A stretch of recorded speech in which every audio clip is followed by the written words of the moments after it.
啊！我日日開工，我日日開工見到古天樂正啊！真係有。一開工見到阿劉德華正啊！咁有邊個美嘴你想嘴啊？而家我其實嘴暈㗎啦，真係。嘴真係嘴暈啊！我差唔多嘴。我拍緊都嘴過，你仲未咩？周潤發咪嘴過啦。嘴過啊都。OK 嗱，你有份嘅真係發嗰部。你訪問我知，我訪老虎屎嘛，老虎屎啊！你訪問啲人都話今次真係咁難得嚟訪問，邊個最好嘴？係啊。任達華同梁家輝。任達華濕啲啊？唔係，因為兩個真係老手嚟㗎，真係。嘴得用手嘅咩？佢哋用手係咯，一路識下面搞用老手啊！因為阿任達華做鴨出名做鴨㗎啦，成日佢就當你客咁樣。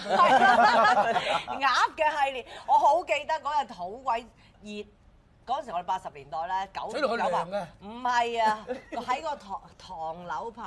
嗰條唐樓條樓梯咁窄，即係嗰啲唐樓真係唐樓，我哋永利街啲唐樓咁窄。哇！已經幾日冇瞓，又燥底，你知我燥底啦嗰陣時。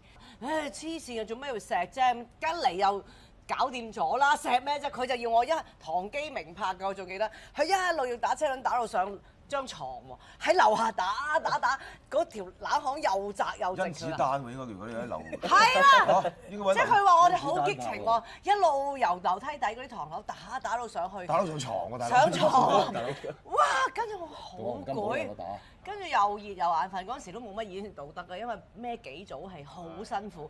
跟住我又好眼瞓，跟住我最記得係華哥，嗰唐樓有個騎樓仔嘅。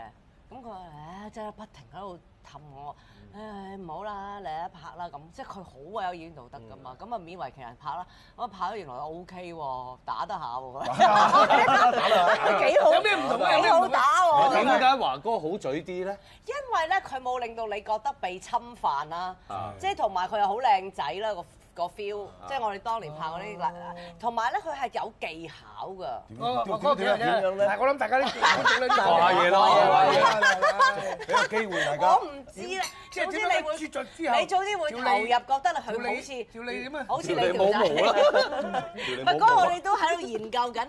喂，你拍打車輪戲，你會唔會預先講明俾個對手聽？嗱，我真係伸條脷出嚟啊咁啊！會。你會唔會咁同啲對手講啊？因為有啲女人好驚你伸條脷出嚟。我一定講嘅。因為嗰日咧，我同阿周慧敏，我啱啱同周慧敏拍一部戲咧，講同性戀噶嘛。咁啊，周慧敏突然間同我，我真係好懷念同你打車輪啊咁喎。咁跟住又話阿邊個唔知係阿張家輝喺隔離，佢就話喂我真係近排同咗個 model 同擺到明話俾你聽，喂我伸條脷出嚟，你介唔介意啊咁樣喎？咁啊周慧敏話，其實我有冇伸到條脷咧？我話嚟死啦，你係咪好驚咧？你連伸咗條脷都唔記得啦。但係如果老手嗰啲，我講華哥老手嗰啲咧，佢又唔會覺得你，哇你做咩頂條脷過嚟啊？即係嗰啲咧。我梗係諗緊咧，我而家諗緊做一部戲，然後咧同阿張衛健話：喂，大家伸條脷過嚟，我行開你好識。你放心，我都係老手嚟，我唔會令你覺得被侵犯。OK，我係。